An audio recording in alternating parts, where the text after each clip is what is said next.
I've had enough of looking at your face. Pack your things and get out. How could he say that after I've supported him for 35 years? Hit by James's selfish and cruel words, I couldn't respond right away. The sheer anger that surged inside me made my mind go blank. Do you even realize what you're saying? Of course I do. I'm not that stupid. I disagree. He's far less intelligent than he thinks he is.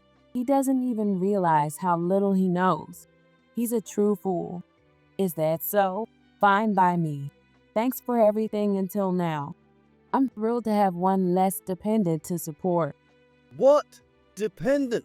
I grabbed the bags I had already packed and turned my back on James. He looked as though he had just heard the word dependent for the first time. Leaving behind his ignorance, arrogance, and lack of responsibility, I walked out of the room. My name is Ashley, and I'm 60 years old. I've been running a design company with my friends since I was young. There were tough and challenging times, but so far the business is doing okay. Our relationships with clients are solid too. I hope to pass the company on to the next generation at its current size.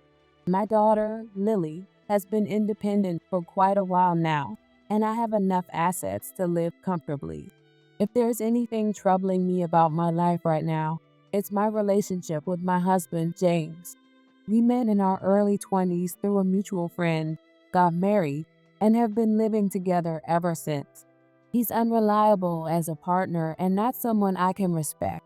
To be blunt, he's just dead weight. James quit his job right after we got married. When I noticed how unusually irritable he was, I asked what was going on, and he told me he had resigned. You quit without even talking to me first? That's awful. Who cares?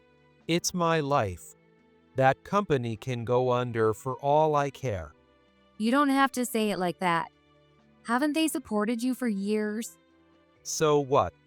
My salary never went up. My boss was always on my case, and it was a terrible place to work. James kept bad-mouthing the company like he was a completely different person. Later, I found out that he'd had some serious issues at work. Apparently, he didn't get along with his direct supervisor and was constantly being yelled at. If the problem had been the supervisor's personality or behavior, I might have felt sorry for James. But that wasn't the case.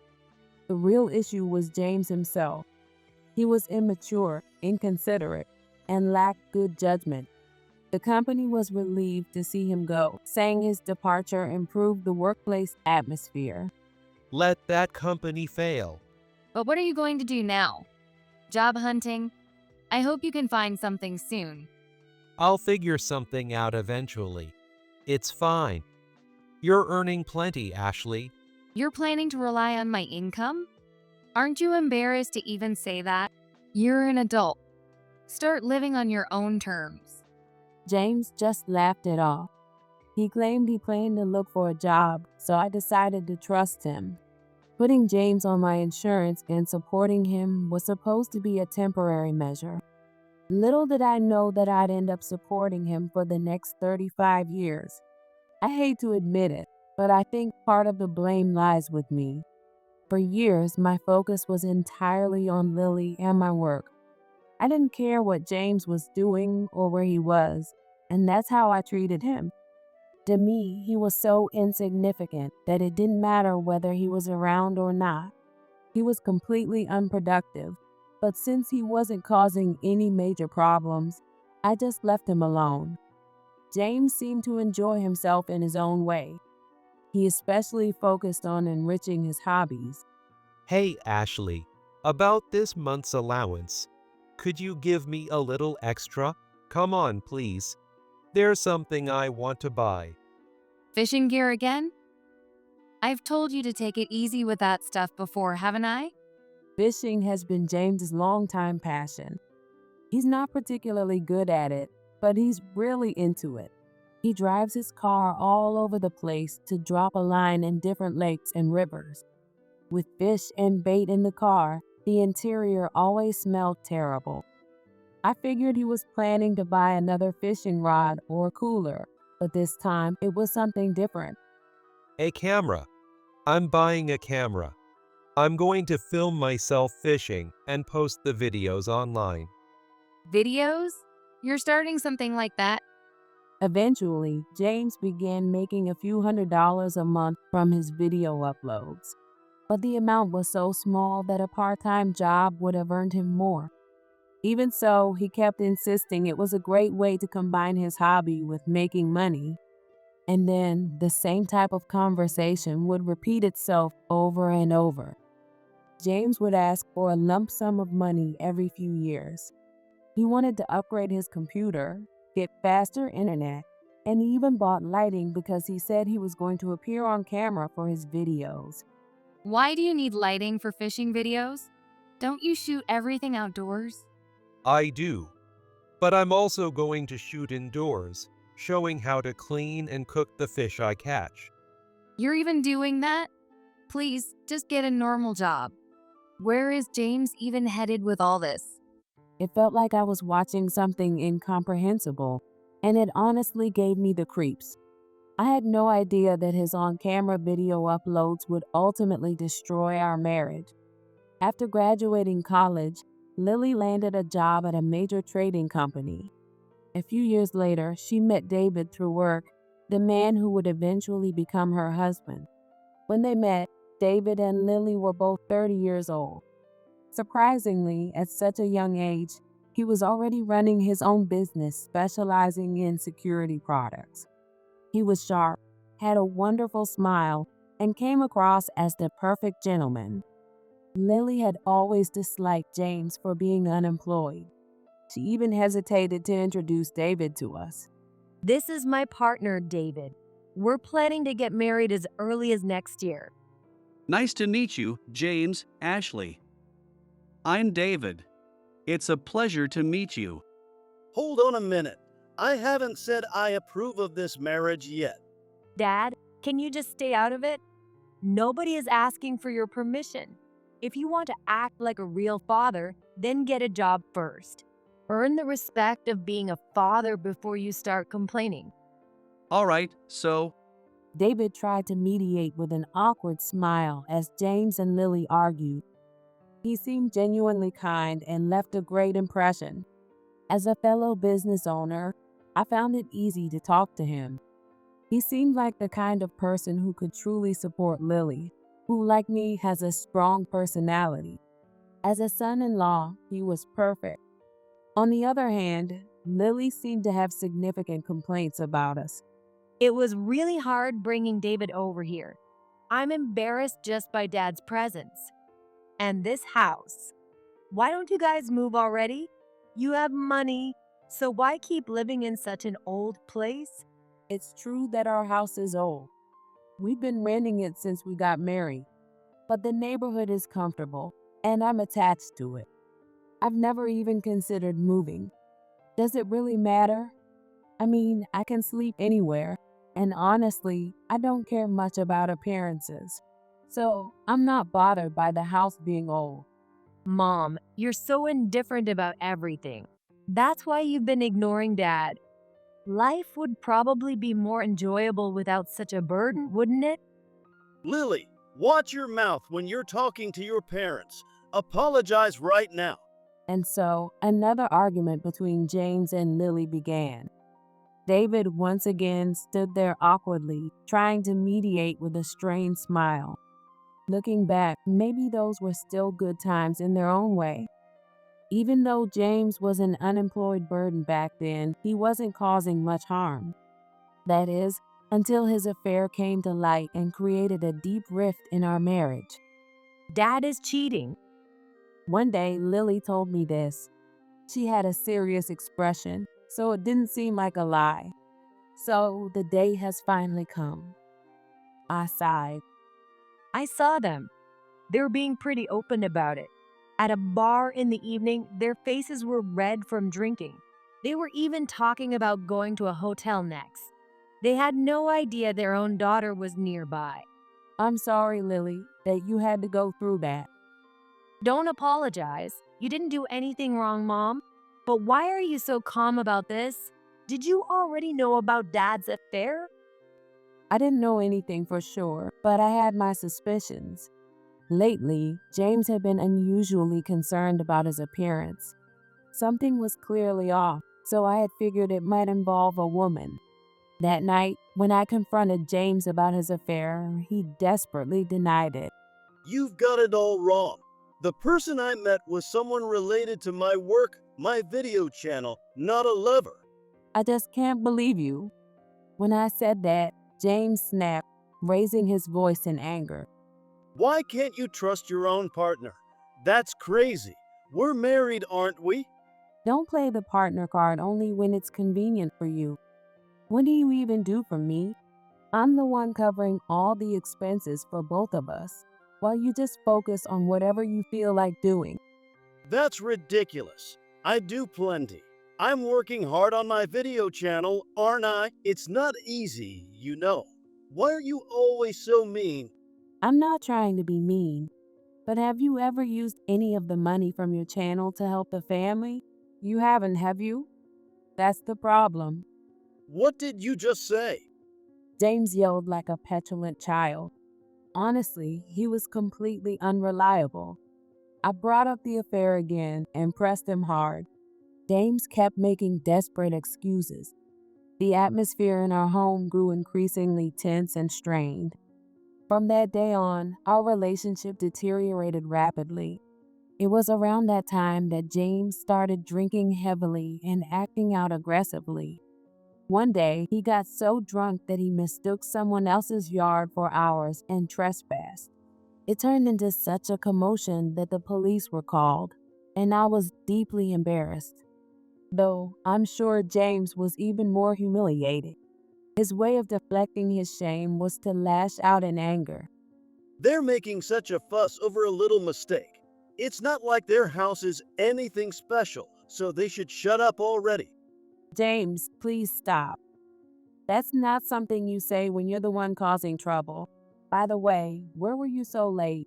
And who were you drinking with? Shut up. It's none of your business. He was probably with his mistress. I could smell women's perfume on him.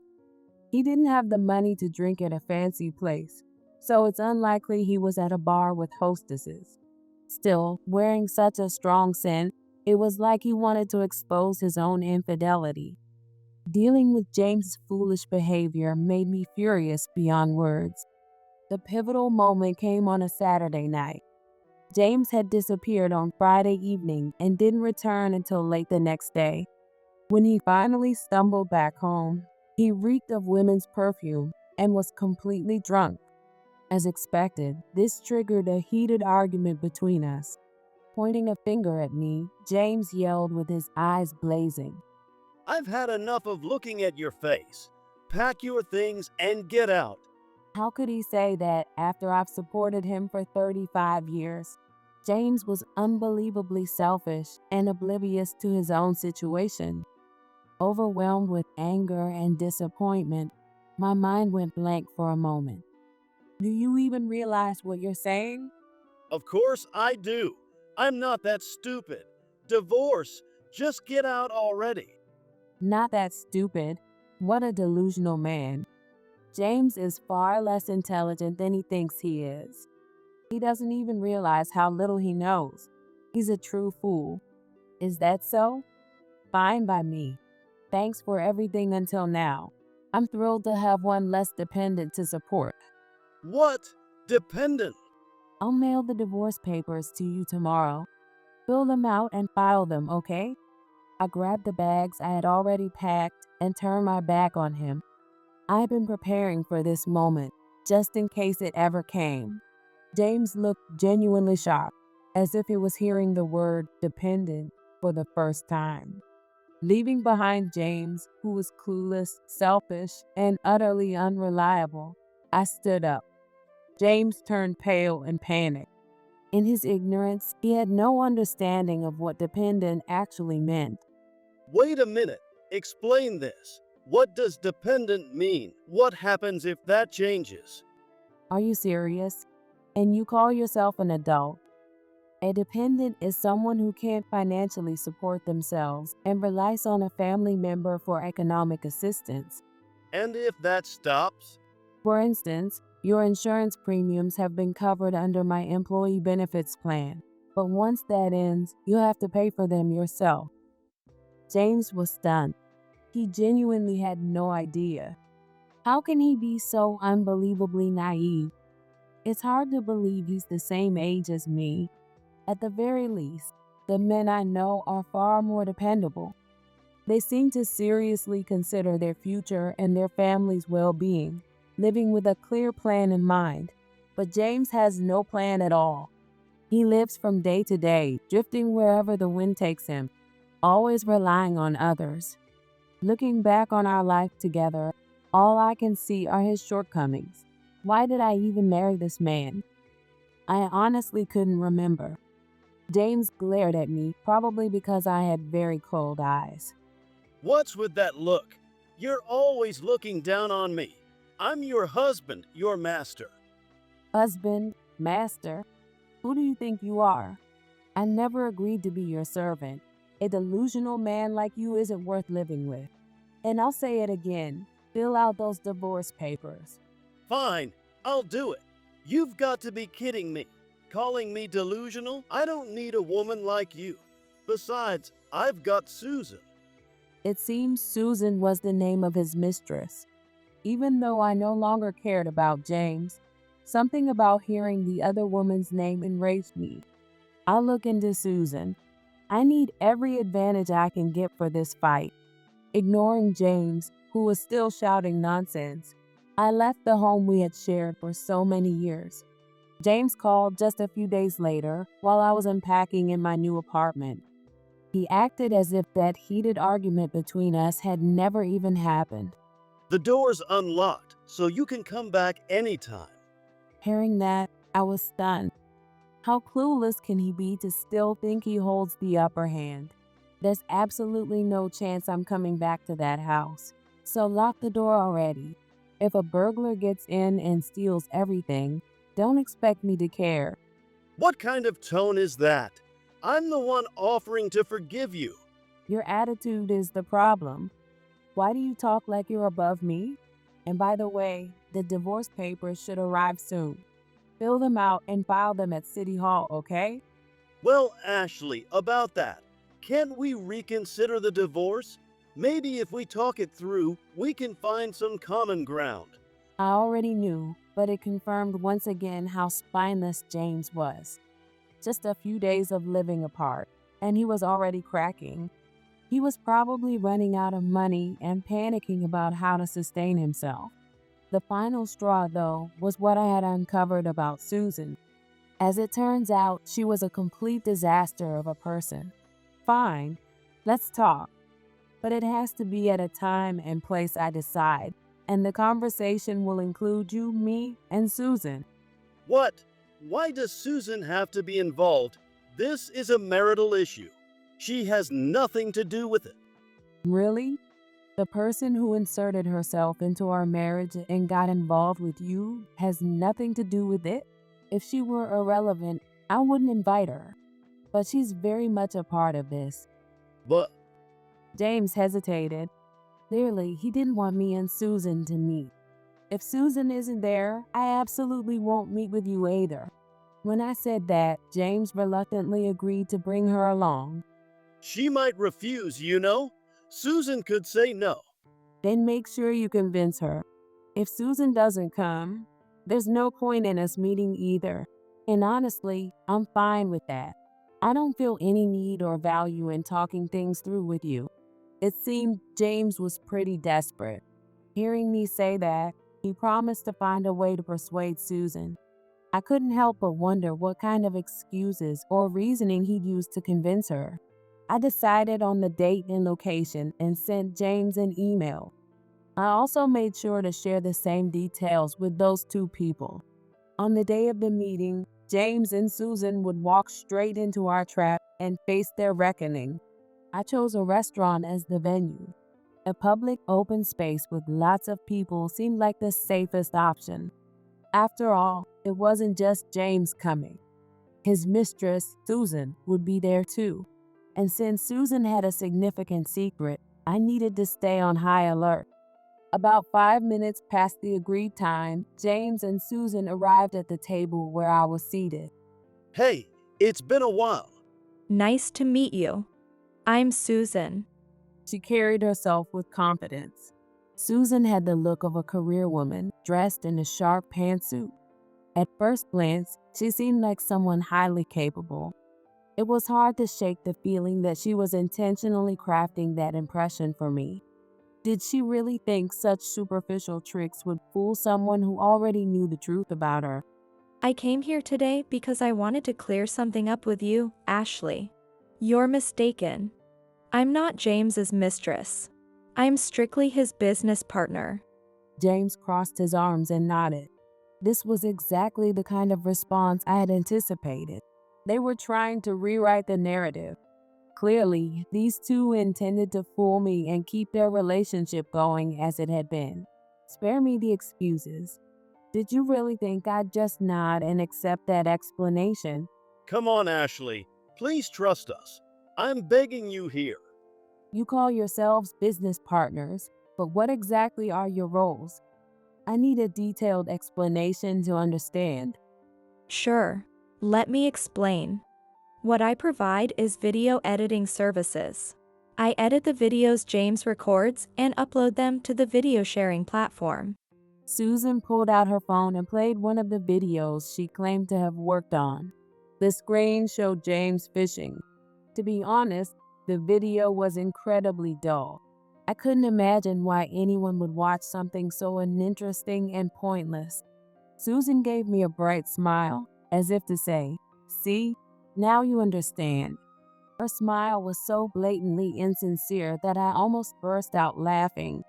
What? Did I say something funny? You're putting on quite a show, trying to make me believe your lies. But you don't have to bother. I see right through your lies. What lies? We haven't lied about anything. Right, Susan? Tell her. James is absolutely right. Please believe us, Ashley. We're telling the truth. We're only business partners. That's the honest truth. It seems I need to provide some explanations of my own. No matter what James and Susan say or how they say it, it's pointless to me. I need to make them understand that there's no need for their little charade. First, let me make one thing clear. I have no intention of calling off my divorce from James. I even brought the divorce papers with me today. James, you'll be signing them later, okay? What? No, that's not okay. I'm not planning on getting divorced. You're panicking because you can't stand the idea of losing your personal ATM. Cutting ties with your money source isn't part of your plan. You both want to keep things as they are. Isn't that right? That's outrageous. Ashley, I have no intention of being anything more than James's business partner. Please, believe me. Business is my #1 priority. Business. This woman keeps harping on it. The more she repeats herself, the less credible she sounds. It's probably true that business is Susan's priority. Even her relationship with James is just another part of her business. Susan, Yes? What is it? with all due respect, I've looked into your background. You have quite the colorful history. It seems you've had multiple run-ins with the police since your teenage years. What? Susan, that's a lie. That can't be true. Right, Susan? Tell her it's not true. The expression drained from Susan's face. Her eyes became fixed, sharp, and piercing. She now completely saw me as an enemy. It was clear she was trying to gauge how much I knew and what I was aware of. I had no intention of keeping anything a secret. I planned to reveal everything right in front of James. Susan, you're part of a fraud ring, aren't you? I had a private investigator look into you. You've got about 3 other men you're stringing along. Each one is either wealthy or married to someone wealthy. Isn't that right? That's a lie. It has to be.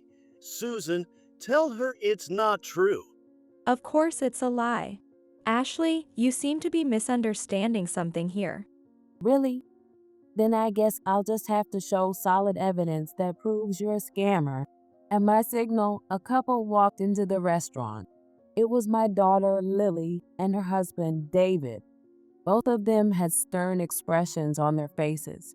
Clearly, they weren't going to let their guard down in front of a fraud like Susan. What? Why are you two here? What are you doing? I called them. They offered to help, so I decided to get their support, to expose Susan for who she really is. Susan glanced briefly toward the entrance. She was probably checking for an escape route. However, David seemed to pick up on her movement. He didn't sit down, but positioned himself between Susan and the exit. Help? Expose Susan? I have no idea what you're talking about. You've been scammed, Dad, by Susan and her accomplices in that fraud ring. Lily, you seem to be mistaken as well. Shut up. Just stay quiet for a second, will you? You're next. Right now. I need to make this dumb old man understand what's going on. When Lily gets angry, she's terrifying. Her intensity was more than enough to make Susan shrink back. Lily pulled a few photos out of her bag. James' face twisted in discomfort. The photos showed Susan and himself. The location was clearly a hotel district. They were arm in arm, looking very close. There was no way their relationship could be explained as purely business. That's you in the picture, Dad, right? And Susan? This is clearly an affair. But this isn't all. Take a look at these. Lily produced another set of photos. This time, Susan looked more shaken than ever. The photos showed her with another man, not James. However, they were just as close, arm in arm, and the location was still the same hotel district. Susan, what is this? It's not what it looks like. Well, that's a business associate. We're just very close and comfortable with each other. Oh, I see. So you've got several business associates like that. Lily continued pulling out more photos. Each one showed Susan arm in arm with a different man. Some were older than James, while others were much younger. But the common factor? They were all strolling through the same hotel district with Susan.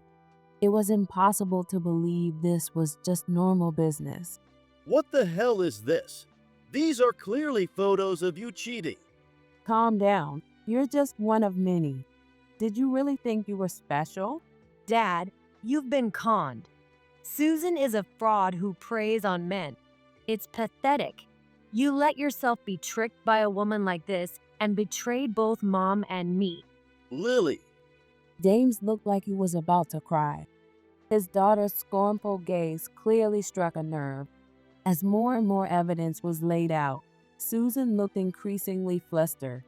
Even a seasoned con artist like her couldn't come up with a convincing lie to get out of this mess. Dad, you're absolutely the worst. You don't work. You just waste time doing whatever you want. You got caught by a scammer, cheated, lied, and betrayed Mom after everything she's done for you. Lily, I'm sorry. You're apologizing to the wrong person. Shouldn't you be apologizing to Mom first? It's fine. I wouldn't forgive him even if he did apologize. I'm divorcing him anyway. James slumped over the table, looking utterly defeated. As if to say everything was over, he didn't even try to respond.